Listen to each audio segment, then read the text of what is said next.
Kepada teman-teman, mungkin ada yang ingin ditanyakan atau ada yang kurang jelas, bisa disampaikan. Assalamualaikum, Kak. Iya, waalaikumsalam. Izin Kak Farida. Iya, izin bertanya, saya Farida Safitri. Pertanyaan yang pertama, itu adakah faktor-faktor yang mendukung terwujudnya kerukunan antar umat beragama?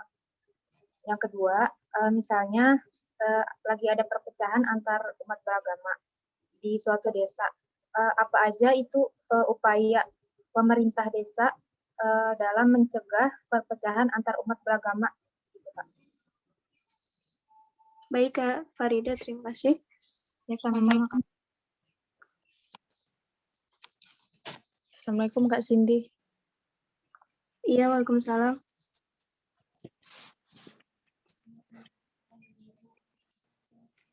Iya, Kak Putih Wulandari, silahkan pertanyaannya. Iya, Kak, nama saya Wulandari, saya izin bertanya.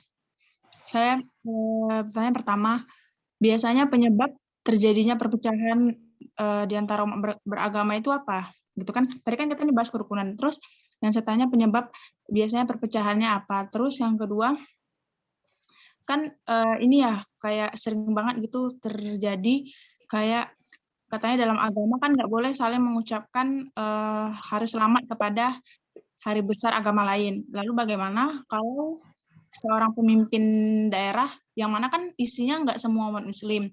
Jadi gimana dong? Dia Islam. Apakah dia tetap nggak boleh menyampaikan, nggak boleh mengucapkan selamat juga atau gimana? Kan itu juga termasuk salah satu nanti takutnya jadi kayak timbul perspektif orang-orang non-muslim kayak bilang padahal bapak ini Islam nih tapi kok nggak ngucapin sih kayak nggak mau toleransi gitu. Itu gimana tanggapan para pemasalah? Mungkin itu aja, Kak. Terima kasih. Ya, terima kasih Kak Wulan untuk pertanyaannya.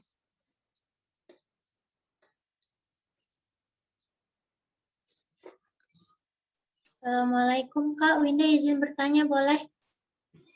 Iya, boleh Kak Winda. Iya, Winda izin bertanya.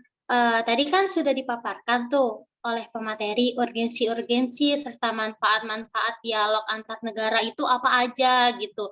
Namun pada kenyataannya justru ketika pemeluk agama itu bersatu kayak misalkan ngumpul gitu ya, ngumpul jadi satu, mana yang ada tuh makin pecah gitu loh Kak, makin benci, makin enggak rukun. Nah, biasanya yang bikin kayak gitu tuh apanya sih? Apa karena dialognya yang salah atau emang pemeluk-pemeluknya nih yang salah gitu atau gimana? Atau jangan-jangan dialog ini kurang efektif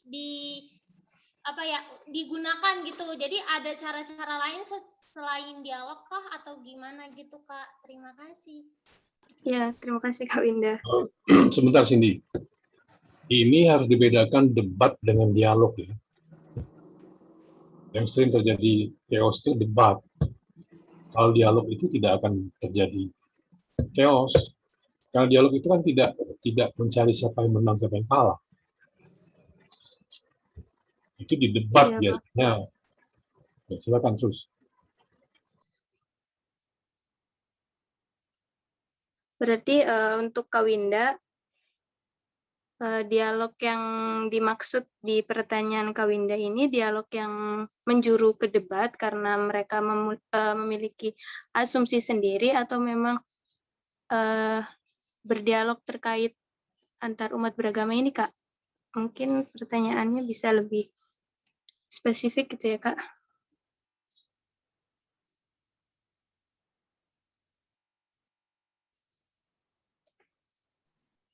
Iya, Winda mikirnya tadi yang kayak debat gitu udah dijawab tadi sama bapaknya. Terima kasih Kak. Oh iya.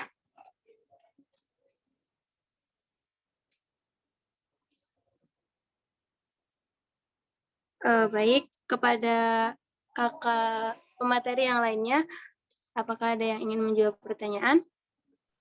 Kak Cindy, ya. Saya ingin menjawab pertanyaan yang pertama dari Kak Uti, yang penyebab terjadinya perpecahan.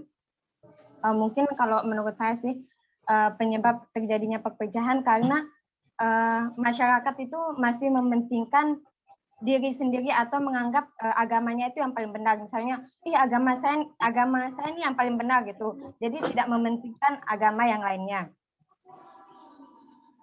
Terus mereka itu masih belum memahami ajaran agamanya atau menyimpang dari ajaran agama masing-masing. Mungkin teman-teman ada yang ingin menambahkan? Halo Kak Cindy. Ya, Kak Wulan. Ya, kan tadi jawaban Kak Fauzia kan itu penyebab perpecahan antara umat beragama. Tapi tadi mohon maaf pertanyaan saya kurang spesifik. Jadi pertanyaan saya tadi juga ditambahkan kan itu penyebab kalau antara umat beragama ya. Terus kalau perpecahan antara umat beragama dengan pemerintah ada nggak penyebabnya gitu? Atau sama? Ya, kepada Kak Fauzia, apakah ingin ditambahkan yaitu penyebab terjadinya perpecahan antar umat beragama yang mungkin berselisih ya dengan pemerintah gitu.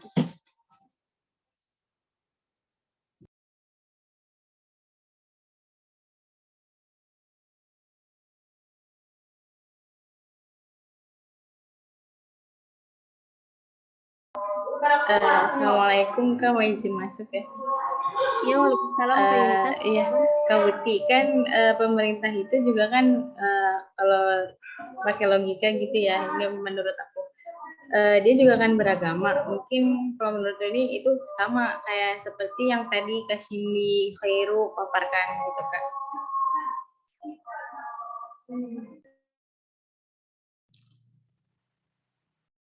Assalamualaikum Kak Cindy. Iya, waalaikumsalam. Iya, mohon izin Hamidah mau menanggapi. Suara Hamidah jelas ya? Iya, kedengeran Kak. Baik, Hamidah ingin menanggapi pertanyaan dari Kak Uti ya. Kak Uti Wulandari, bagaimana kalau polemik atau problem gitu yang biasanya ada pada umat beragama terus dengan pemerintah. Nah, kalau kita lihat sih pada kasus-kasus sebelumnya biasanya itu ada beberapa undang-undang atau hukum yang biasanya itu tumpul gitu loh. Jadi ibaratnya pemerintah mungkin melakukan kebijakan atau mungkin memberi sanksi gitu ya. Itu kepada salah satu umat beragama itu secara tidak adil. Nah, itu biasanya itu seperti itu. Jadi mungkin ada perundangan yang tumpul ataupun dari segi hukuman terkait suatu masalah, suatu kasus dan lain sebagainya seperti itu. Itu yang pertama, atau yang kedua bisa jadi adanya sikap sentimen gitu. Sensitif Kopian, dari Pak. Ada faktor. Iya. Iya, Kemudian silakan dilanjut Kak Hamidah, maaf. Baik. Ya, itu tadi yang pertama. Kemudian yang kedua ada juga terkadang itu ada sikap sentimen juga ya dari beberapa pihak khususnya itu kepada dari pihak agamanya. Mungkin waktu itu pernah dijelaskan juga ya oleh Pak Arison terkait permasalahan Pak Ahok waktu itu yang mengatakan pokoknya dia itu membuat sebuah pernyataan waktu itu terkait salah satu surat yang ada di dalam Al-Quran gitu. Nah kemudian banyak masyarakat pun yang riuh gitu, banyak masyarakat yang keluar suara dan akhirnya kan ada polemik tuh antara pemerintahan itu sendiri dengan agama seperti itu. Mungkin itu aja sih ya sejauh ini dari saya. Terima kasih.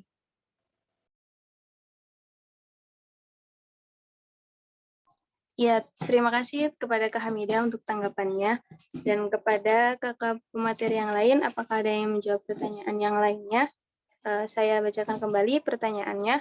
Yang pertama dari Kak Farida, adakah faktor yang mendukung terjadinya kerukunan antar umat beragama? Pertanyaan Kak Farida yang kedua, apabila ada perpecahan, apa upaya yang dilakukan oleh pemerintah untuk menanggapi perpecahan tersebut? Terus yang terakhir ada pertanyaan dari Kak Wulan. Apabila tidak mengucapkan selamat kepada peringatan hari besar umat lain, apakah bisa menimbulkan anggapan tidak rukun antar umat beragama? Untuk Kak Wulan, pertanyaan yang saya bacakan, apakah benar seperti itu, Kak? Iya, Kak, kurang lebih seperti itu. Oke. Kepada kakak pemateri, apakah ada yang ingin menjawab? Ya, Kak. Saya izin menjawab, Kak. Iya, silakan Kak Hanifah. Saya izin menjawab pertanyaan Kak Farida yang pertama ya sepertinya yang apa faktor kerukunan umat beragama. Jadi Faktor ada yang dua mendukung ya, Kak. ya yang mendukung kerukunan umat beragama itu ada dua, Kak. Hanifah tolong Ya. dibuka videonya kalau bicara. Kan nggak Maaf, etis Pak. kalau nggak dibuka. Iya, tapi kalau dibuka sering keluar, Pak. Keluar masuk. Coba buka dulu. Ya. Kalau keluar baru ditutup. Baik, Pak. Ya. Baik, Kak Farida, jadi kerukunan yang mendukung faktor yang mendukung kerukunan umat beragama itu ada dua, Kak. Yakni ada sikap dan perilaku umat beragamanya, juga kebijakan negara atau pemerintah yang kondusif bagi kerukunan. Itu, Kak. Terima kasih.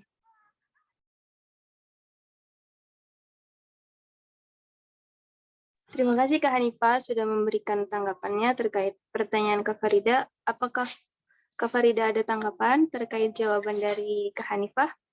Kak, maaf, ini yang kedua tadi apa ya? Kebijakan dan apa? Kebijakan dari pemerintah. Kak Hanifah bisa diulangi jawabannya?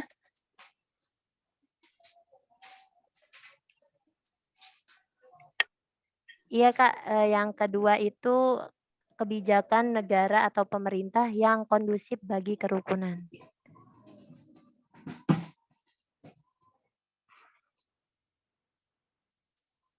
Iya, baik.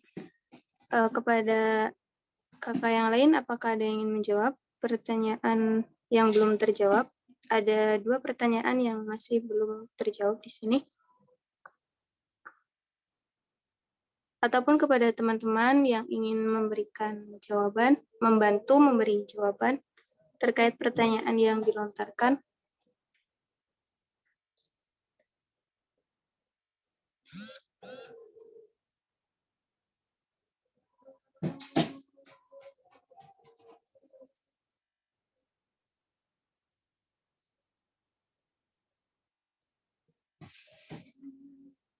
Baik, mungkin saya sedikit menjawab untuk pertanyaan Kak Wulan ya, yang apa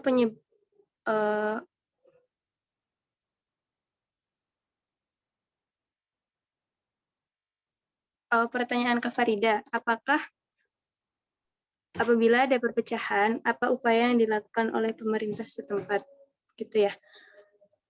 Mungkin pertama kita adakan dulu yang namanya diskusi atau musyawarah untuk menemukan hasil yang bisa untuk menangani perpecahan tersebut, karena memang terjadinya perpecahan biasanya karena adanya pendapat yang tidak sejalan ataupun pendapat yang berbeda kayak gitu. Dan mungkin kalau misalnya diadakan dialog ataupun musyawarah bisa mencapai keputusan yang lebih baik sehingga perpecahan tersebut bisa diselesaikan dan tidak menimbulkan berkepanjangan kayak gitu. Mungkin sedikit jawaban saya bisa membantu, ataupun ada tanggapan dari kakak yang lain, dipersilahkan.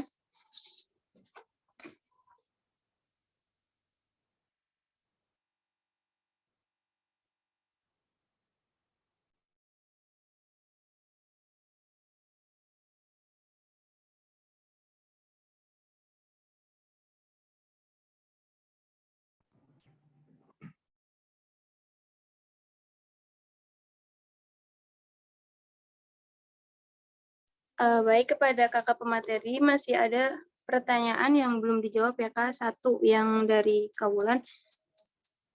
Apabila tidak mengucapkan selamat saat peringatan hari besar umat lain, apakah bisa menimbulkan anggapan tidak rukun antar umat beragama? Mungkin teman-teman ada yang ingin memberikan tanggapan terkait pertanyaan ini, atau Bapak mungkin mau memberikan tanggapannya.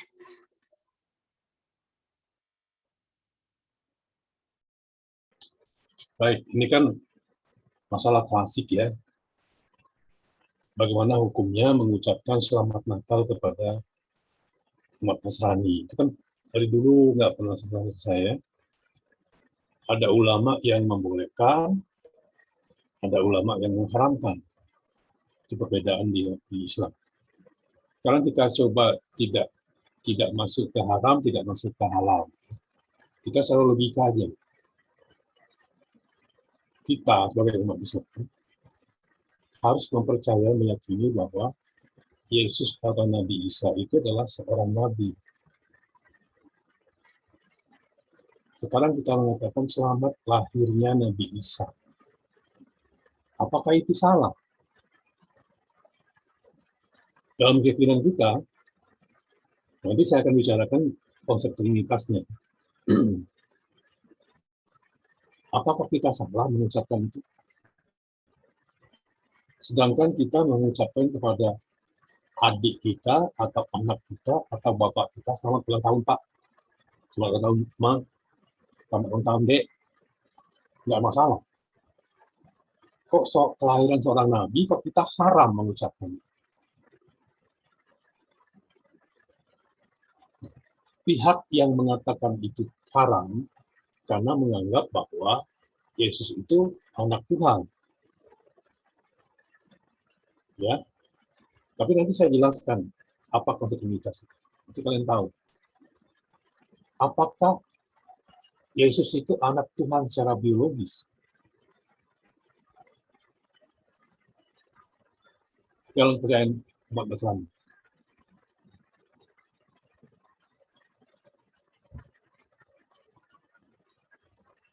Kalau kita cuma selamat Natal ya, sudah selesai. Kita pergi. Kenapa harus jadi haram? Kok kita nggak ikut ibadahnya kan? Itu apa bedanya dengan selamat ulang tahun ya Dek, selamat ulang tahun ya Pak, Bu? Sama kan?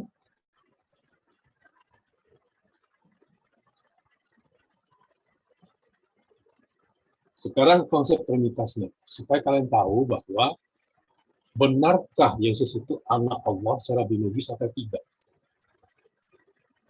Trinitas Tidak, itu Pak. adalah Bapa, Anak, dan Roh Kudus. Itu adalah komponen yang mereka sebut dengan Allah. Anak itu bukan Bapa. Bapa itu bukan Roh Kudus. Roh Kudus itu bukan anak. Tapi Roh Kudus itu Allah, anak itu Allah, Bapa itu anak, Bapa itu Roh Kudus. Roh Kudus itu juga Allah. Beda kan itu ya? Bahwa anak itu bukan Bapa.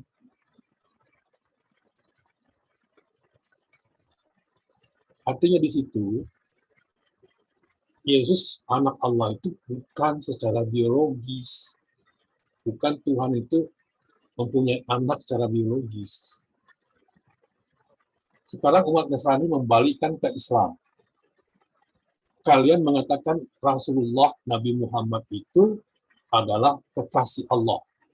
Masa Allah punya kekasih? Ayo jawab. Seorang Allah loh punya kekasih. Ayo. Kan di Kristen ada Tritunggal. Allah, Anak, Roh Kudus. Di Islam ada Dwi Tunggal. Asyhadu alla ilaha illallah wa asyhadu anna Muhammadar Rasulullah. Kalau kita potong, tidak lengkap syahadat kita. Saya kita asyhadu an la ilaha illallah, nggak lengkap. Baru lengkap tuh wa asyhadu anna Muhammadar Rasulullah. Itu namanya ditunggal kan? Kenapa konsep ditunggal kita tolak?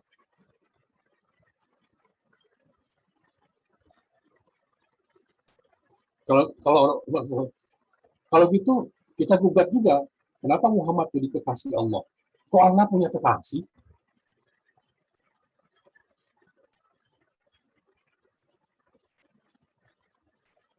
Ayo, bingung kan jawabannya? Jadi pahami dulu konsep trinitasnya Nasrani, baru menghujat. Ada ulama mengatakan, ada pendapat Ustadz mengatakan bahwa masuk ke rumah ibadah non-muslim haram. Nah, kalau kita berurusan dengan pendeta, misalnya urusan tanah gitu, beli tanah, pendetanya ada di gereja. Terus kita, oh saya nggak bisa masuk, haram hukumnya. Kok alangkah sempitnya pemikiran seperti itu sih?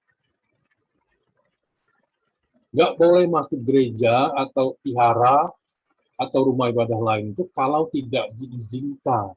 Cuma nggak boleh. Tapi kalau diizinkan ya boleh. Kita masuk itu kan bukan untuk ibadah.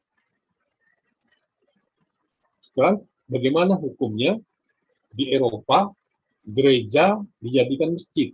No. Itu nggak ngomong para ustadz ini.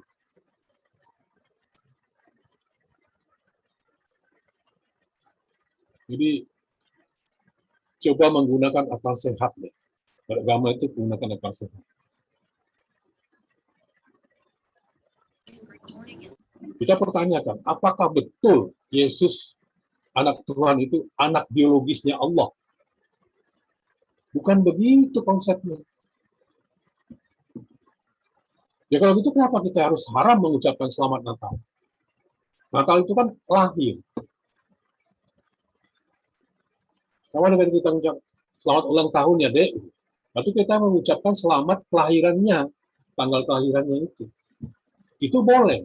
Nah, sama dengan para golongan tertentu yang membid'ahkan zikir sesudah sholat. Sama hukumnya itu. Jadi zikir itu bid'ah, haram hukumnya, sudah sholat, tetapi buka HP boleh, ngobrol boleh, ke kamar mandi boleh. Lah, ini kan konyol lama-lama ini.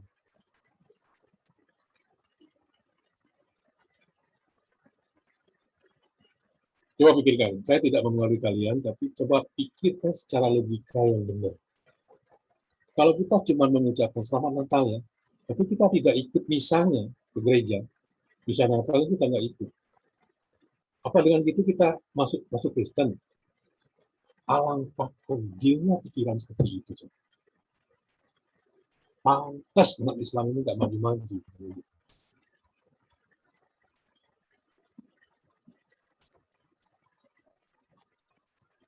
Ini gunanya kita belajar sosiologi agama dan antropologi agama supaya kita berpikirnya egaliter, tidak berpikir sempit.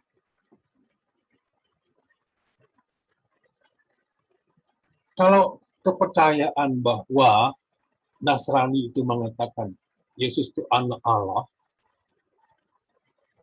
yaitu biar aja mereka punya pikiran itu keyakinan mereka. Kita meyakini bahwa Isa itu nabi. Kita mengucapkan kelahiran nabi. Kenapa jadi harus salah?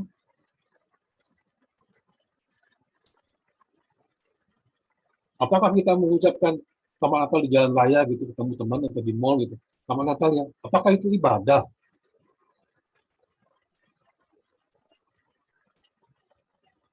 Ayo jawab. Apakah itu sebuah ibadah? Tidak, Pak. Lah, kenapa kita tidak boleh mengucapkan selamat Natal?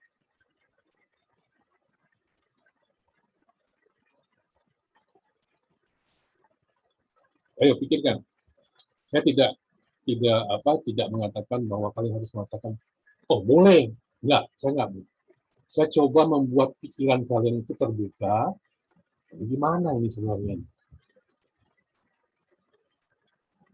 Nah, dialog antar agama itu, kita lihat bahwa ada intra, ada ekstra. Kalau intra itu antar pemeluk agama Islam sendiri, dengan kelompok-kelompok dan paham-pahamnya masing-masing. Itu perlu didialogkan.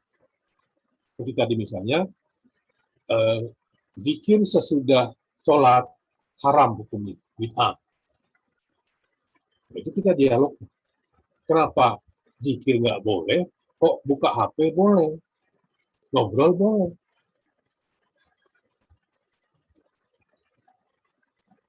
Itu kita dialogkan supaya ketemu. Makanya beragama itu harus pakai akal, bukan perasaan. Ya. Jadi ada dialog antar pemeluk agama Islam sendiri, internal, ada dialog antar umat beragama dengan misalnya Islam dengan Kristen, Islam dengan Buddha, atau semuanya bisa dalam satu meja.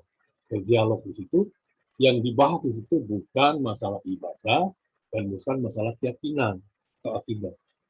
Yang dibahas itu adalah bagaimana hidup berdampingan, saling tolong-menolong, saling kerjasama, saling toleransi untuk kemaslahatan umat untuk menuju tujuan bersama. Itu yang didialogkan di situ. Berbeda dengan debat seperti Arun tadi ngomong. Kalau debat bisa chaos. Karena debat itu tujuannya siapa menang, siapa kalah. Kalau dialog tidak. Dialog itu salah satunya berbicara antara si A dan si B, atau antara kelompok A dan kelompok B, antara agama Islam dan Kristen, misalnya dialog. Salah satunya itu dialog. Tapi bentuk lain dari dialog itu banyak. Dialog kehidupan misalnya. Jadi seseorang berbuat baik di tetangganya, kita tidak melihat dia sebagai orang Kristen atau orang Islam. Dia sebagai manusia, hamba Allah. Nah, yang sering menjadi pemicu adalah begini. Al-Quran mengatakan, Inna dina indallahu Islam. Agama yang paling benar itu adalah Islam. Itu yang jadi dalam pikiran kita itu. Jadi ketika kita berhadapan dengan agama Nasrani, itu nggak benar. Agama Yahudi nggak benar. Agama Buddha apalagi. Agama Hindu jauh lagi. Karena kita salah memahami ayat itu. Sekarang saya bilang, kalau ada orang umat Nasrani, hidupnya itu lebih Islami daripada kita, nilai-nilai itu. Dia menghormati perempuan, menghormati hak privasi orang, kemudian cepat sekali menolong orang, ikhlas gitu.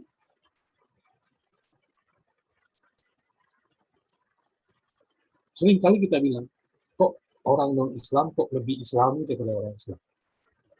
Itu artinya apa? Din di situ bisa berbentuk agama, bisa juga berbentuk nilai.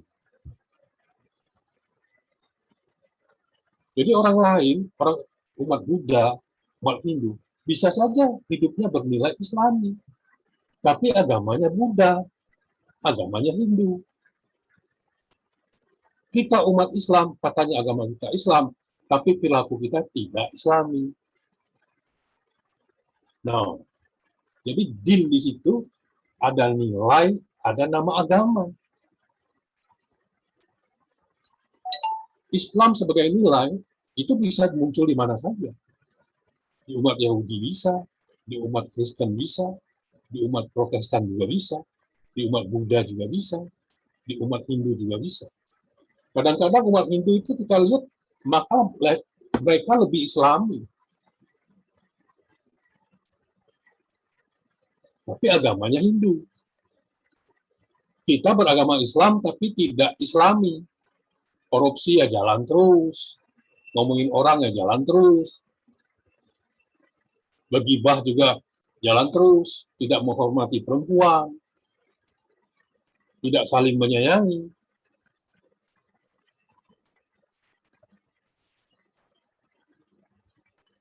Gimana ini?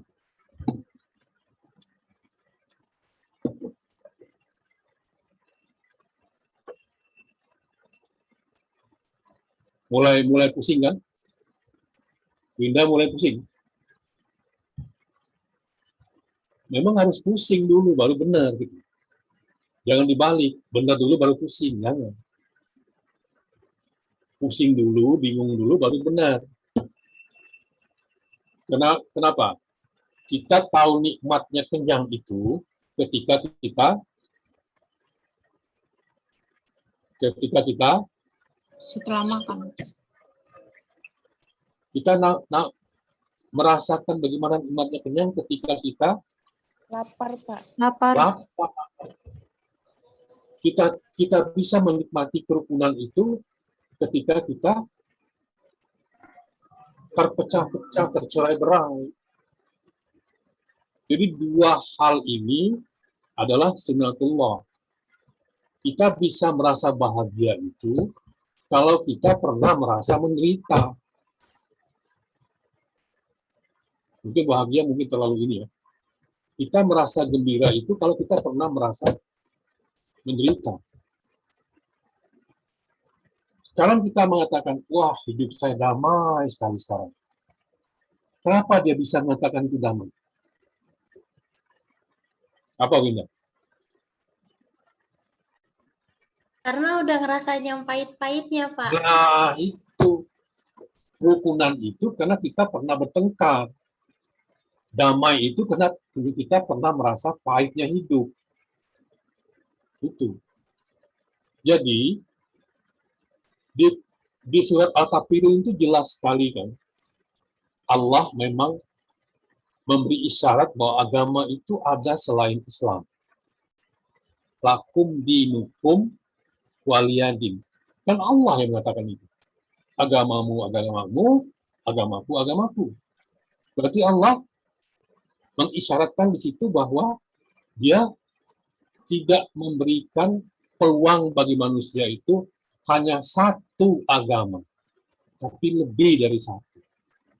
Lakum dinukum waliyadin. Itu Allah yang mengatakan. Artinya dari ayat itu kita mengambil isyarat bahwa Allah memang mengakomodasi agama lain, ada. Seyogianya kalau seperti itu, di dalam akidah kita tegas. Kamu Kristen, saya Islam. Tapi sebagai manusia, kita hidupnya bersama. Kamu makan juga, saya makan juga. Kamu bisa merasakan sedih, saya juga merasakan sedih. Kamu juga bisa merasakan putus asa, saya juga sama. Kamu bisa merasakan bahagia, saya juga sama. Ya seyogianya kita hidup bersama. Saling tolong-menolong. Saling bekerja sama. Nah, apa faktor yang membuat umat itu tidak rukun? Ya bisa kita lacak dari situ. Satu, fanatik, ta'asyub. Bahwa agama saya paling benar, paling pokok nomor satu. Agama lain nggak benar. Nggak usah berdialog kalau punya pikiran begitu. Yang kedua, kata guru saya itu. Bukan kata ulama, kata guru saya begini. Pokoknya beda dengan guru saya, haram. Orang-orang begitu nggak usah dialog. Maka terjadi intoleransi. Kalau orang-orang intoleransi dan radikal, nggak usah diajak dialog, nggak ada gunanya.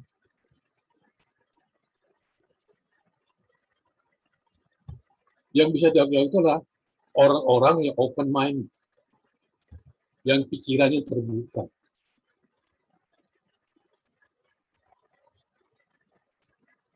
Kalau orang yang nggak pikiran terbuka, nggak usah dialog, nggak ada hasilnya.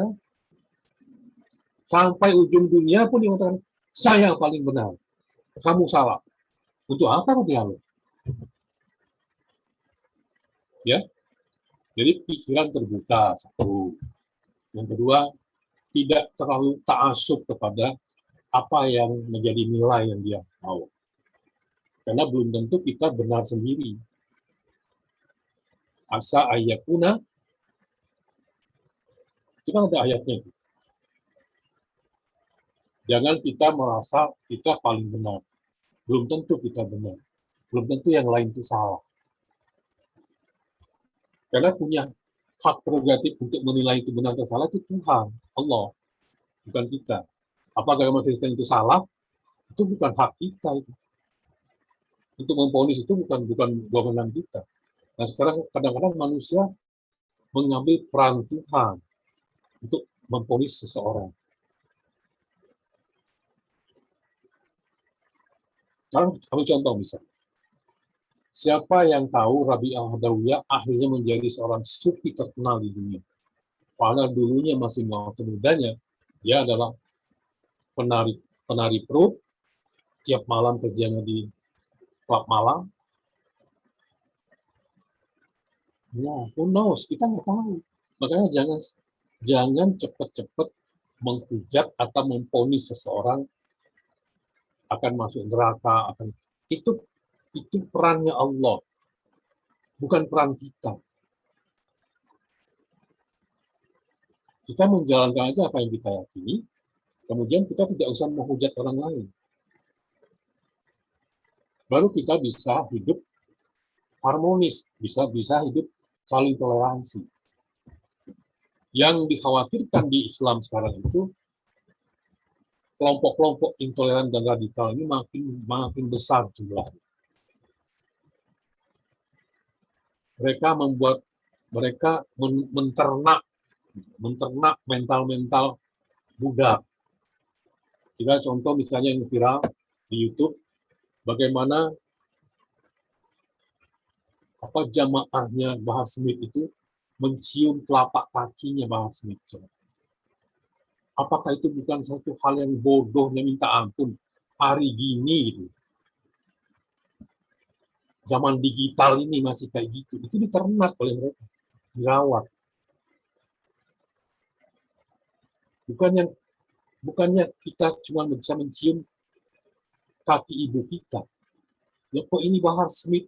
Siapa itu Bahar Smith? Kita belum tahu.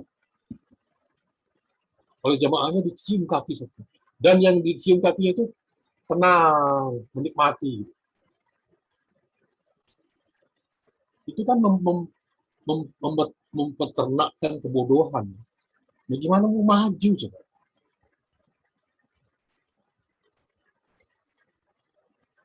Apa yang pernah diperbuat oleh Bahar Smith itu kehidupan mereka.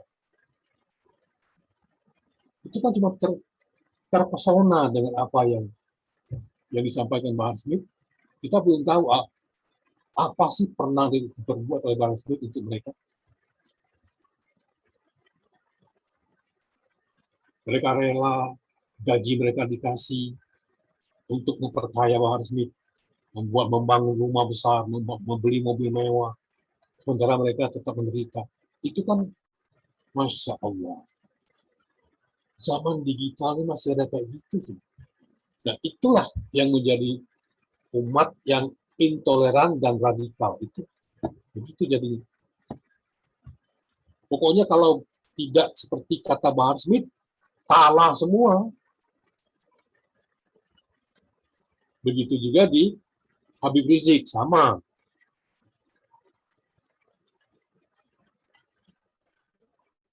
Nah, kayak gini nih yang menghambat terjadinya dialog antar umat beragama itu seperti ini. Sikap-sikap seperti itu.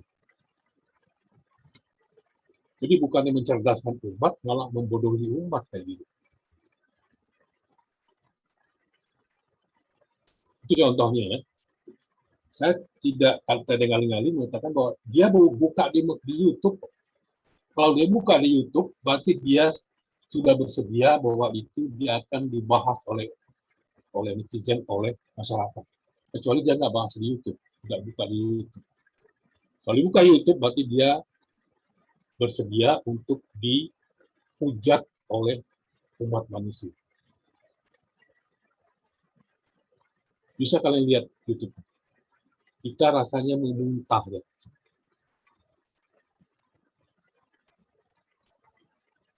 Nah, itu hal-hal yang mencegah terjadinya toleransi di antara umat beragama.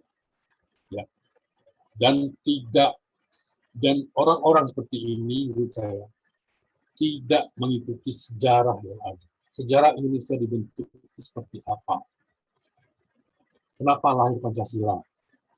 Itu mereka tidak tahu. Negara kita itu adalah negara terdiri dari berbagai suku, ratusan suku, kemudian ratusan bahasa, lalu adat istiadat yang beragam sekali. Kalau tidak disatukan dalam satu ideologi Pancasila, negara kita sudah pecah kecil-kecil. Ada negara Jawa Tengah, ada negara Jawa Timur, ada negara Madura, ada negara Sumatera Selatan, ada negara Lampung. Gitu. Kita bisa besar di negara Indonesia itu karena ada Pancasila itu yang menyatukan kita semua. Ideologi kita harus satu. Bahwa satu ketuhanan yang Maha Esa, kemanusiaan yang adil beradab, persatuan Indonesia, permusyawaratan perwakilan, keadilan sosial. Itu yang menyatukan kita. Nah, ini oleh kelompok-kelompok intoleran itu diusahakan untuk dipecah, dihancurkan ini. Kesatuan Bhinneka Tunggal Ika itu diusahakan untuk dipecah dengan cita-cita halusinasi mereka untuk mendirikan Daulah Islamiyah di Indonesia. Nggak bakal bisa terjadi. Karena bukan sejarah kita itu. Kita itu dari Kerajaan Demak, Mataram, Kerajaan Mojopahit, Kerajaan Sriwijaya, Kerajaan apa lagi? Itu cikal bakal kita. Mereka tahu nggak ini?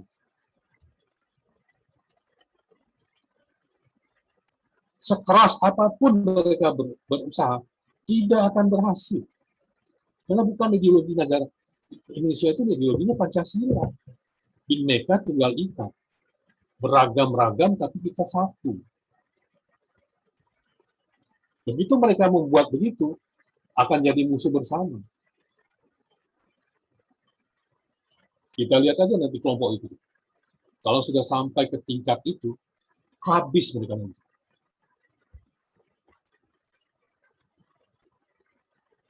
Karena apa bedanya dengan PKI? PKI juga ingin merubuhkan Pancasila, ingin menegakkan ideologi PKI, komunis. Sama kan?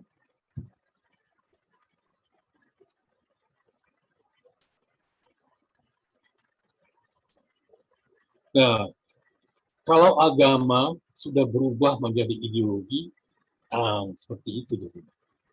Jadi, orang di luar kelompok dia adalah orang-orang yang tersesat dan harus dibunuh. Itu kalau agama sudah jadi ideologi. Makanya Gus Dur mengatakan, agama itu bukan Tuhan. Agama itu adalah seperangkat nilai-nilai dan aturan-aturan norma-norma bagaimana kita hidup untuk mendekatkan diri pada sesuai dengan kehendak Tuhan. Bukan agama itu Tuhan.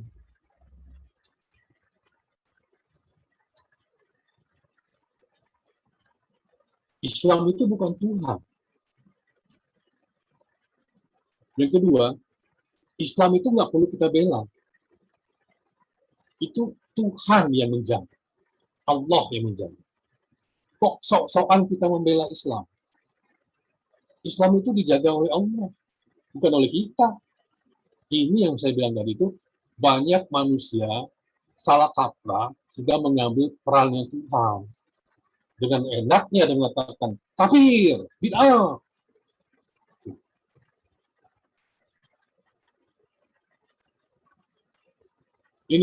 Ini salah satu gunanya kenapa di IAT ini, mata kuliah ini diajarkan. Supaya dalam menafsirkan Al-Quran itu, kalian lebih egaliter. Bukan sempit. Karena Al-Quran itu bisa ditafsirkan secara sempit, bisa juga ditafsirkan secara egaliter. Kalau sempit misalnya, itu kaum Khawarij. Dia menafsirkan Al-Quran secara tekstual. Apa yang dikatakan teks, itulah yang benar.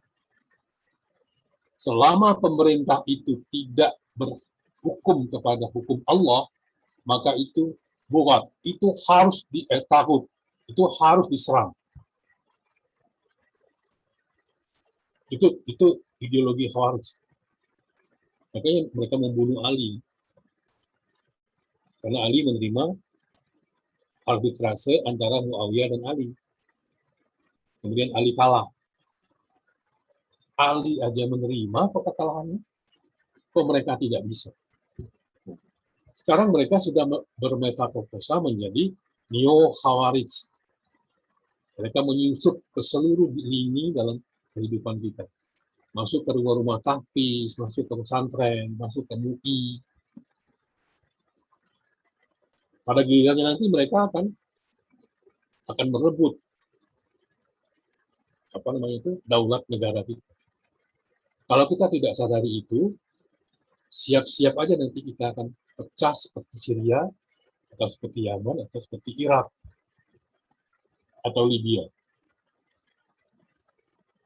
Harus waspada. Artinya kelompok-kelompok itu sekarang tidak terlihat, mereka bergerak di bawah tanah. Nah, tujuan akhirnya semua kelompok itu adalah NII, DII, TII. NII itu Negara Islam Indonesia, DII itu Darul Islam, TII itu Tentara Islam Indonesia. Ke situ nanti lari. Karena sejak Indonesia merdeka, bibit itu sudah ada oleh Kartosuryo. Kartosuryo itu teman baiknya Soekarno. Berbeda dengan ketika mereka membentuk negara Indonesia, mereka berbeda paham. Kartosuryo marah ketika dalam Piagam Jakarta itu, dalam Pancasila itu dibuang ketuhanan yang Maha Esa dan syariatnya agama masing-masing. Itu yang dibuang. Ya. Di piagam di pembukaan undang-undang juga ada yang dibuang supaya mengakomodasi seluruh agama yang ada di Indonesia. Itu Kartosuryo nggak setuju. Mereka akhirnya yang balelo membuat gerakan NII TII. Nah, itu ideologi itu tidak pernah mati.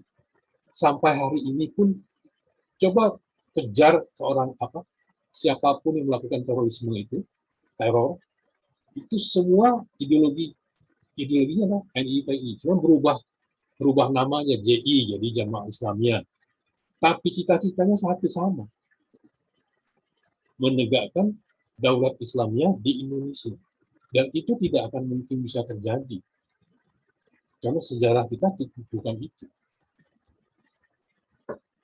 Ya. Makanya sekarang NU dan Muhammadiyah itu digempur. Karena itu katanya pilar yang menjaga NKRI itu. Makanya sekarang dicoba test the water gitu.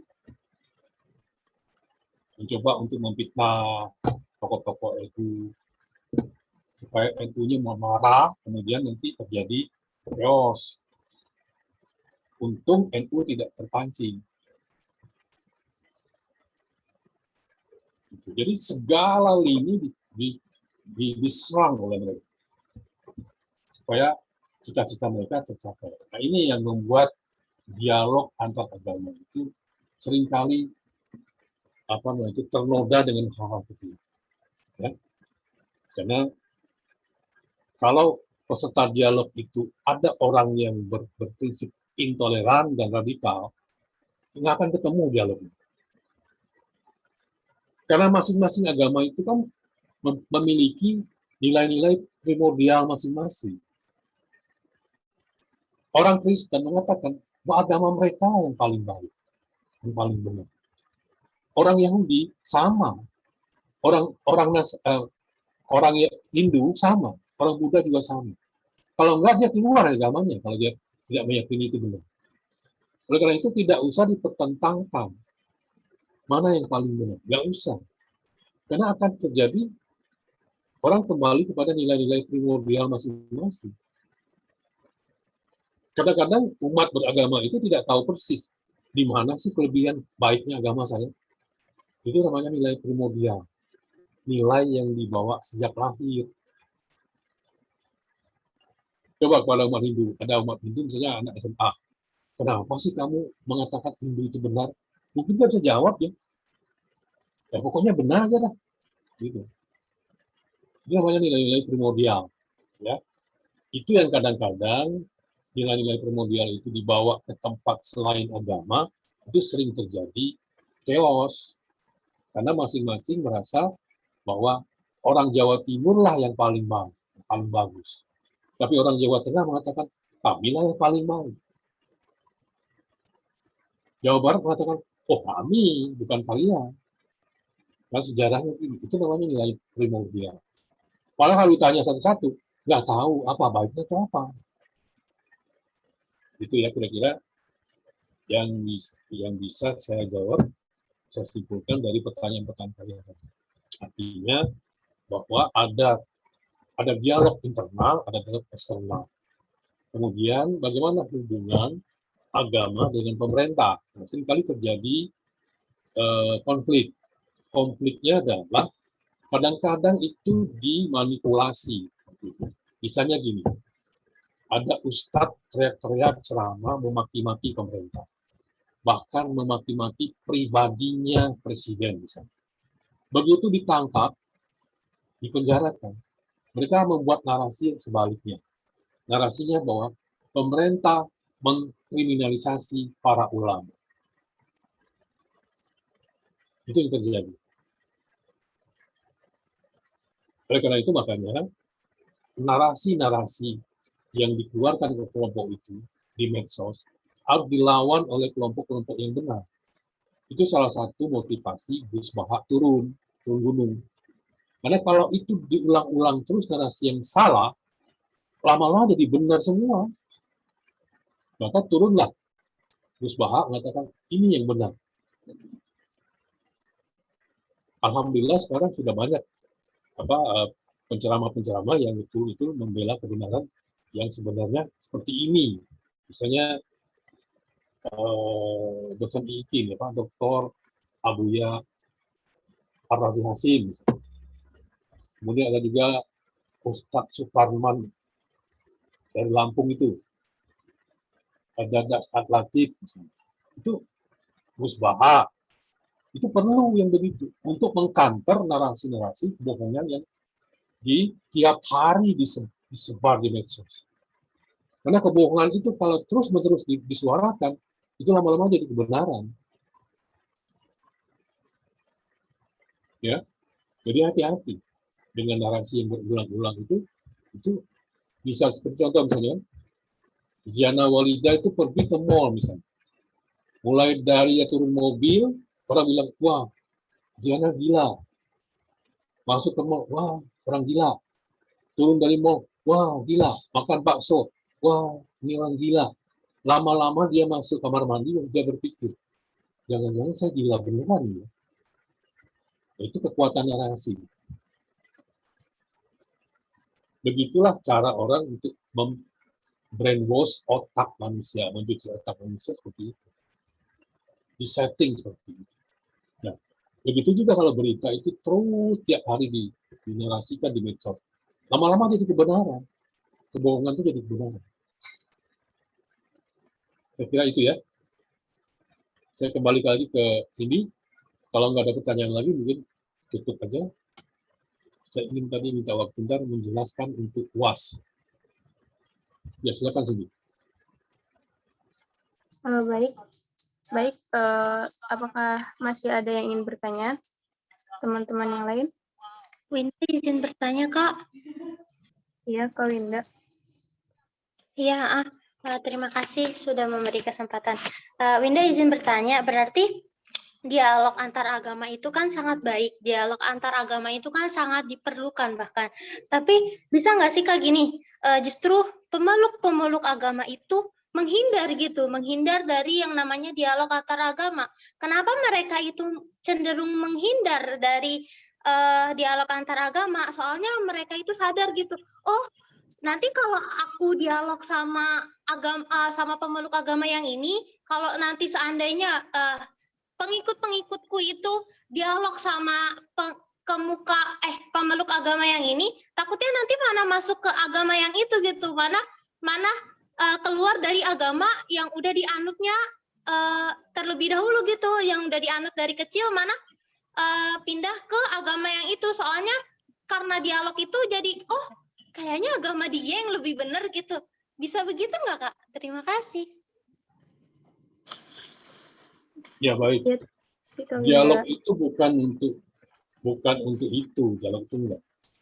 Dialog itu kan tidak bicara tentang ibadah dan akidah.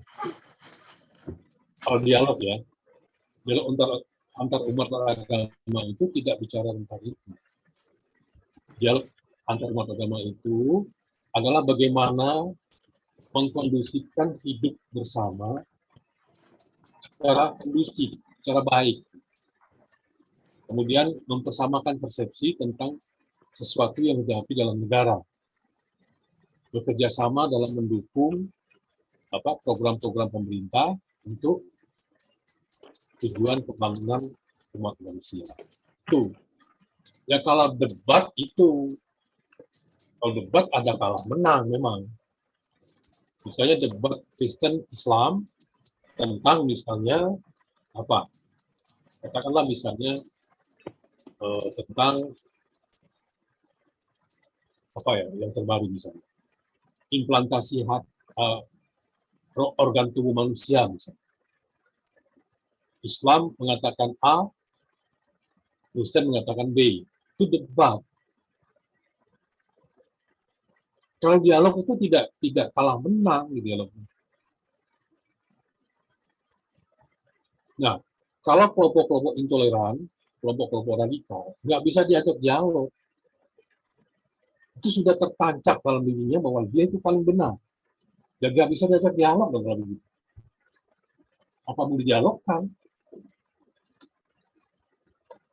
Makanya kelompok-kelompok intoleran itu harus diberi kesadaran bahwa kita hidup ini bukan untuk benar dan salah, bukan untuk menang dan kalah. Bagaimana kita hidup sebagai manusia itu bersama-sama, saling mendukung, saling menyayangi. Itu baru dia bisa tidak lagi intoleran. Misalnya kayak tadi kita menyaksikan lakum dinukum waliyadin. Apa terpikir kelompok itu bahwa kok Tuhan mengatakan begitu? Agamamu.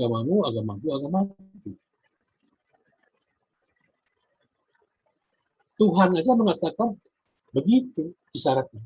Berarti artinya Tuhan mengetahui bahwa agama itu banyak, gitu. Bukan hanya Islam.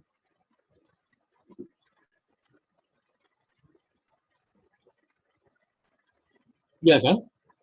Itu isyaratnya itu. Bahwa selain dari Islam itu ada agama lain. Yang Allah juga tahu. Gitu. Makanya tadi saya bilang garisnya itu.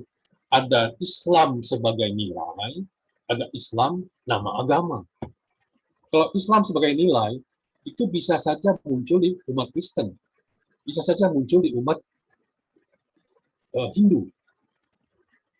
Bisa saja muncul di orang tidak beragama. Agnostik. Bisa. Islam sebagai nilai. Itu ya.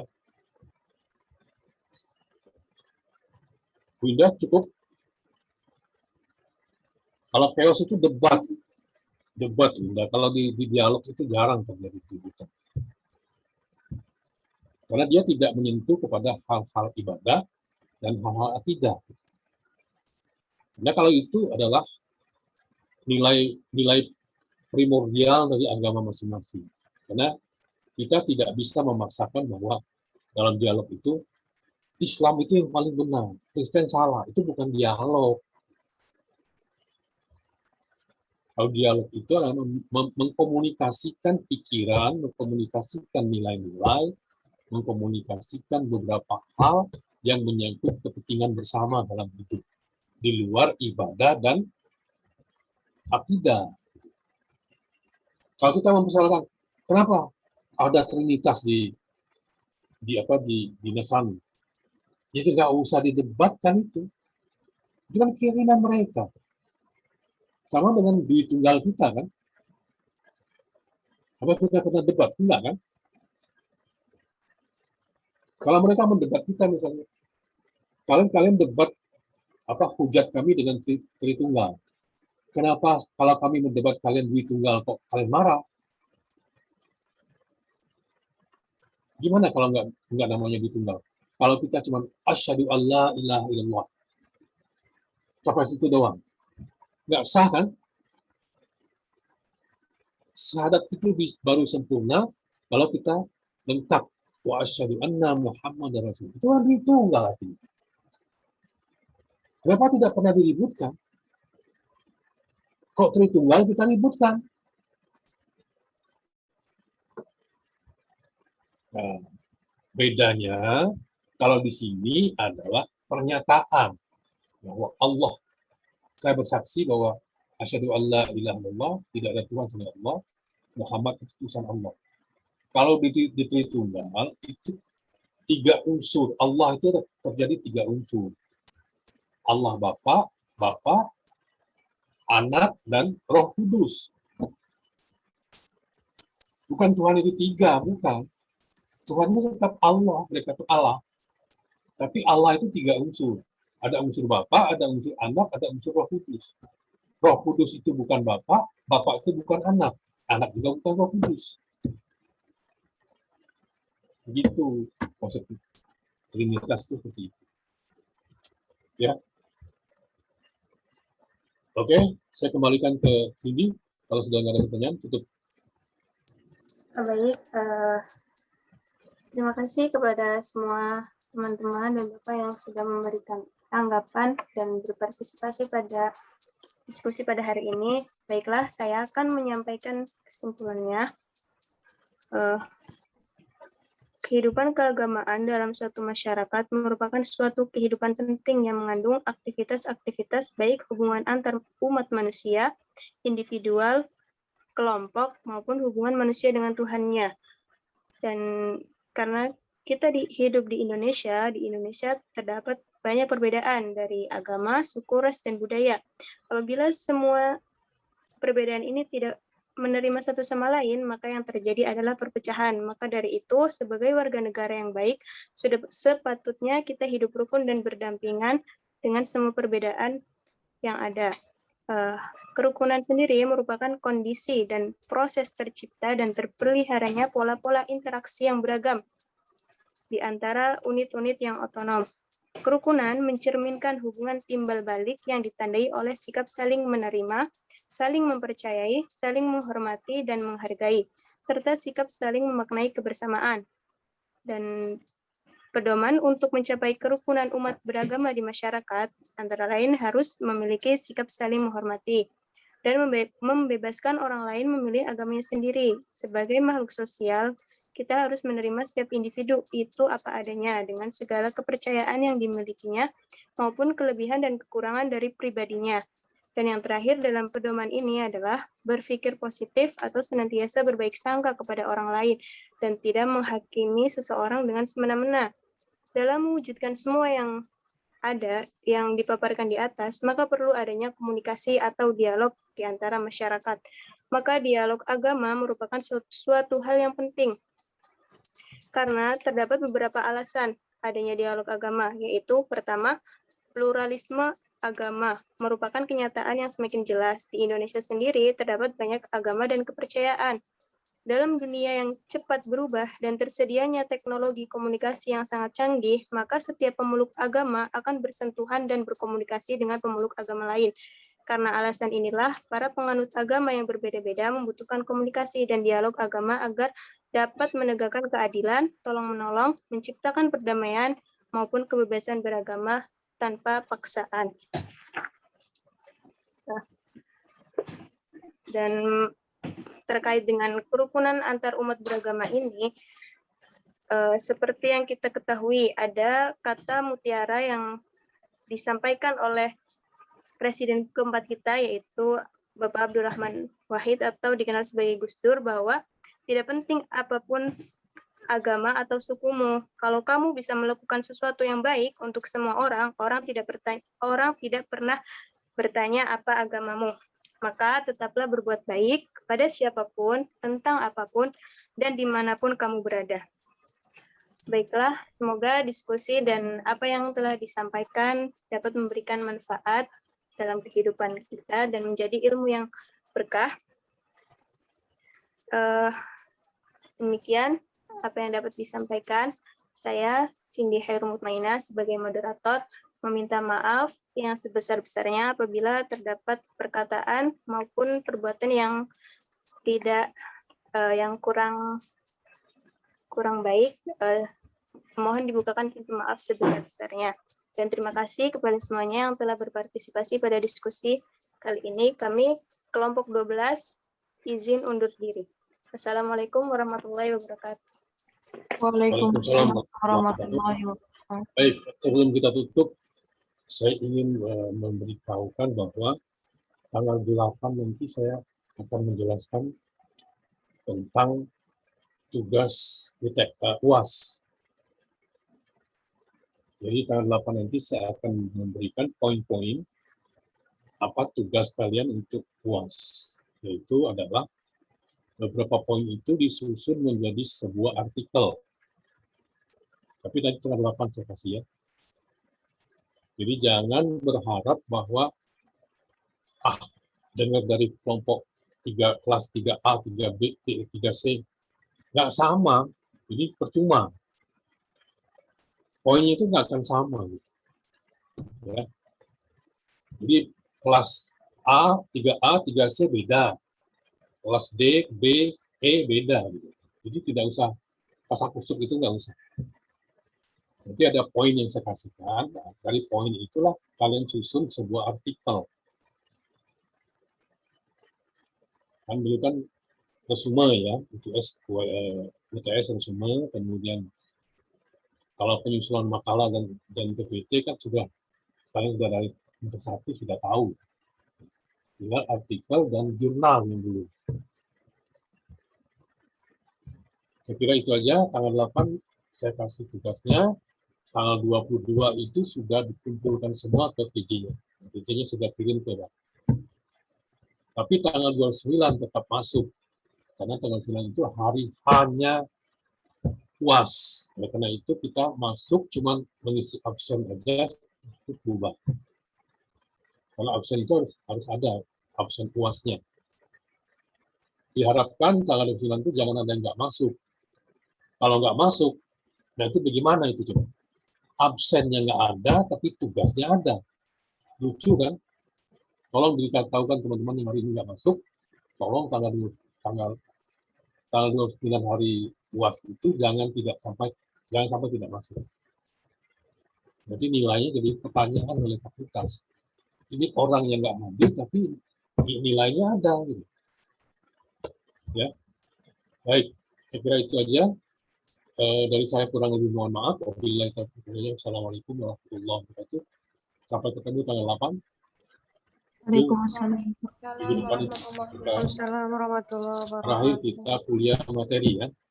Tinggal tanggal 29 kita ketemu untuk absen UAS. Kemudian depan.